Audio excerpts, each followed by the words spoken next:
জীবন আসলে কোথা থেকে এসেছে? বিজ্ঞান বলে জীবনের শুরু হয়েছিল পানির ভেতরেই কোটি কোটি বছর আগে। কোরআন বলছে, আমি সমস্ত জীবন্ত বস্তুকে পানি থেকে সৃষ্টি করছি। সূরা আম্বিয়া 30। বিজ্ঞান কিভাবে এটি প্রমাণ করেছে? 1953 সালের মিলার উরে এক্সপেরিমেন্টে দেখা যায় পানির মধ্যে জীবন গঠনের উপাদান তৈরি হয়। এই গবেষণা বিজ্ঞানীদের ধারণা বদলে দেয়। কোরআন কিভাবে এত আগে এটা জানালো? কোরআন নাজিল হয় 1400 বছর আগে, যখন কেউ জানতো না জীবনের উৎস কি। তখন মানুষ ভাবত জীবন মাটি, বাতাস বা আগুন থেকে এসেছে। পানি ছাড়া কি সত্যি জীবন সম্ভব নয়?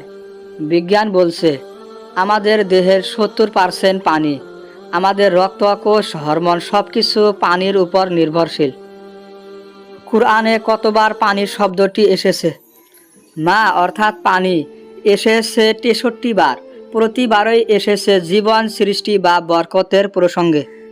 শুধু মানুষ না, অন্য প্রাণীদের ক্ষেত্রেও কি পানি জরুরি? হ্যাঁ, গাছ, পশু, মাছ সব প্রাণী পানি ছাড়া বাঁচতে পারে না। এমনকি জীবাণুও বাঁচে জলের মধ্যেই। তাহলে কি কোরআনের কথাগুলো বিজ্ঞান অনুসরণ করছে? অনেক ক্ষেত্রে আধুনিক বিজ্ঞান পরে এসে কোরআনের কথা প্রমাণ করেছে। এটা ইঙ্গিত দেয় কোরআনের উৎস মানবিক নয়, আল্লাহর পক্ষ থেকে। ইসলাম ও বিজ্ঞান পরস্পরের শত্রু নয়, বরং একে অপরকে ব্যাখ্যা করে। সত্য ধর্ম ও সত্য বিজ্ঞান এক পথে চলে। আজ আমরা কি শিক্ষা নিতে পারি? কোরআনের প্রতিটি আয়াতে আছে গভীর বার্তা ও জ্ঞানের ইশারা। শুধু বিশ্বাস নয়, গবেষণা করলেও আমরা নতুন সত্য জানতে পারি।